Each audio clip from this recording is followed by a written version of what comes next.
मेरे प्रिय देशवासियों, मैं भिक्षु पीपी थिरोज्योति सर्वप्रथम करुणा के सागर महाकारुण तथागत सम्यक संबुद्ध से आपके सभी के लिए सुखी जीवन की मंगल कामना करता हूँ। और बड़े ही खुशी का विषय है, ये महीना इतना पावन और पवित्र है कि इस महीने में हमारे बहुजन समाज के दो महान क्रांतकारी ऐसे महापुरुष पैदा हुए जिनको आज दुनिया नतमस्तक है। बाबा साहब डॉक्टर अम्बेडकर का जन्म 14 अप्रैल 1891 में हुआ और जिन्होंने बाबा साहब अम्बेडकर ने जिनको अपना गुरु माना, उनका अभी 11 अप्रैल को जन्म हुआ। यानी कि ये जो महीना है अप्रैल का, ये हम सबके लिए बड़े हर्षोल्लास का महीना है, बड़े खुशी का महीना है। ऐसे महीने को हम सम्मान देते हैं। और कल बाबा साहब डॉक्टर अम्बेडकर की जयंती मनाई जाएगी पूरे देश के अंदर। तो इन्हीं सभी बातों को ध्यान में रखते हुए राहुल लाइव 85 के माध्यम से मैं आज एक खास विषय को लेकर आप लोगों के सामने आया हूं। हालांकि मीडिया का बहुत बड़ा रोल है, खास तौर पर बहुजन मीडिया का, जो समाज में देश में जो हकीकत हो रहा है उसको रूबरू कराना, पूरे देश में जो चल रहा है उससे हकीकत में और रूबरू कराना, ये बहुत बड़ी बात हो जाती है अपने आप में। क्योंकि हमारा ना तो मीडिया है, स्टील मीडिया तो बिल्कुल ही नहीं है, पेपर मीडिया बिल्कुल भी नहीं है, और बड़े बड़े जो मीडिया हैं जिनको सरकार स्तंभ मानती है, समझ रहे हैं, जिनको सरकार बड़े पैमाने पर ऐड देती है, धन देती है, संपत्ति देती है, उस मीडिया की तो हम कल्पना कर ही नहीं सकते कि वो हमारी आवाज़ को उठाने का काम करें। हाँ, उनमें चंद एक दो पत्रकार हैं जिनका सम्मानपूर्वक ईमानदार पत्रकारों में नाम लिया जाता है। आज पूरे देश के अंदर एक तरफ हमारे नरेंद्र मोदी जी, देश के प्रधानमंत्री, विदेशों में जाकर बुद्ध के नाम के ढिंढोरे पीटते हैं और खुलेआम बोलते हैं कि मैं ऐसे देश से आया हूं जहां से बुद्ध पैदा हुए और बुद्ध ने संसार में नाम किया।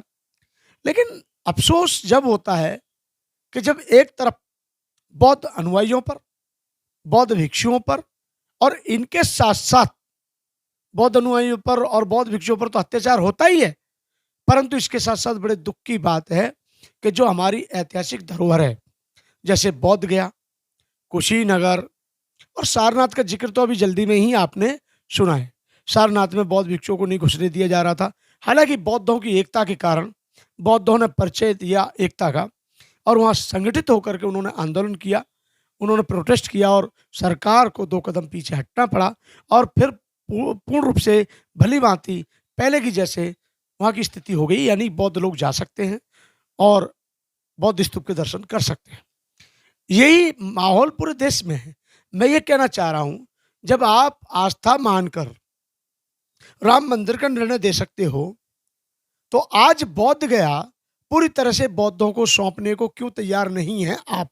क्योंकि बोध गया में आज भी जो वहाँ का बोध गया मैनेजमेंट टेम्पल कमेटी है, जो बीटीएमसी है, उसमें 4 हिंदू 4 बौद्ध होते हैं।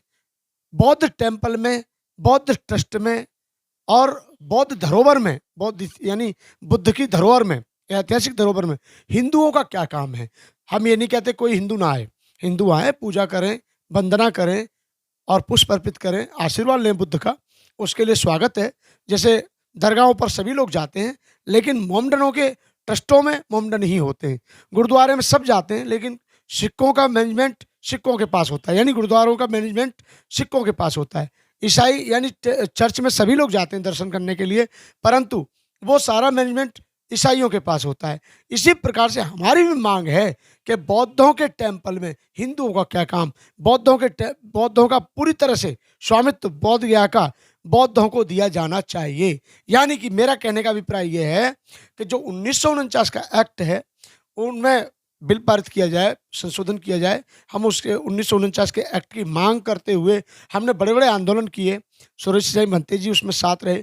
उसके बाद में पूज्य भदंतानंद महाथेरो जी ने अपने हाथ में इस कारवा को लिया और हमने 2005 से लेकर 2015 तक और 2018 तक, यानी आए साल, यानी कहीं ना कहीं गत वर्षों से हम पूरी तरह से बड़े पैमाने पर जंतर मंतर पर, रामलीला मैदान में, कभी लखनऊ में तो कभी नागपुर में, कहीं न कहीं हम आंदोलन करते चले आए हैं, आप सभी के योगदान से। तो मेरा कहने का मतलब है कि बौद्ध कभी भारतीय संपत्ति को नुकसान नहीं पहुँचाते, बौद्ध कभी क्षति नहीं पहुँचाते, बौद्ध देश के विकास को चाहते हैं, देश की उन्नति चाहते हैं। और हम ये जानते हैं अच्छे से कि हमें पूरी तरह से विश्वास है न्याय प्रणाली पर, लेकिन हम कैसे मान लें कि बौद्धों के साथ सौतेला व्यवहार नहीं हो रहा है, जबकि बौद्धों के साथ भी समता का व्यवहार होना चाहिए, क्योंकि बौद्ध भिक्षु अपने मौलिक अधिकारों के लिए कई बार धरना प्रदर्शन कर चुके हैं। तो एक बात आप साफ साफ अच्छे से समझ लीजिए कि आपकी एकता के कारण जैसे सरकार पीछे हट गई, 2 अप्रैल की घटना पूरे देश को ही नहीं बल्कि पूरे देश के साथ-साथ अनेकों देशों में भी चर्चा हुई, और विदेशों में जो बहुजन समाज के लोग रहते हैं, जो बाबा साहब अम्बेडकर में आस्था रखते हैं, बुद्ध में आस्था रखते हैं, बहुजन समाज के प्रति जो अपने आप को समर्पित करते हैं, उन लोगों को भी 2 अप्रैल की घटना पता है। लेकिन वो 2 अप्रैल की घटना कैसे हुई? समाज की एकता, समाज का प्रभाव और समाज की एक मत स्थिति ने सरकार को पीछे हटने पर मजबूर किया और झुकाने को मजबूर किया। तो एकता का प्रतीक एक अलग ही माना जाता है। आप भी इस बात को जानते हैं कि जहाँ एक हो और एक की जगह 10 हो तो बहुत बड़ा फ़र्क पड़ता है। तो मैं अपील करूँगा पूरे भारत के बौद्धों से कि आगामी भविष्य में कभी हम बोध गया मुक्ति आंदोलन के लिए हम धरना प्रदर्शन करने की मांग करते हैं, तो उसमें आप सभी का साथ और सहयोग मिलेगा, ऐसी मैं उम्मीद करता हूँ।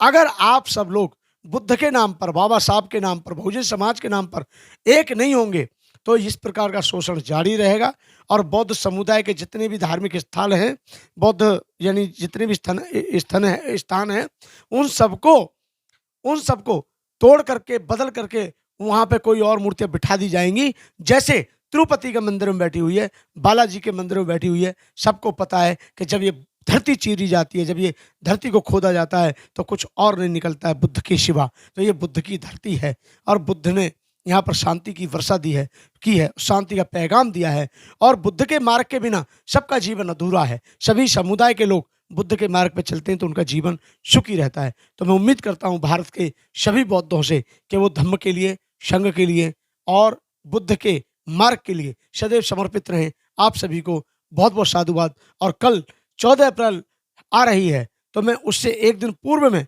आप सभी देशवासियों को 14 अप्रैल के पावन उपलक्ष्य में बहुत बहुत साधुवाद, बहुत बहुत मंगल कामनाएं और बहुत बहुत बाबा साहब डॉक्टर अम्बेडकर के जन्मदिन की बहुत बहुत शुभकामनाएं, मंगल कामनाएं, हार्दिक बधाई देता हूँ।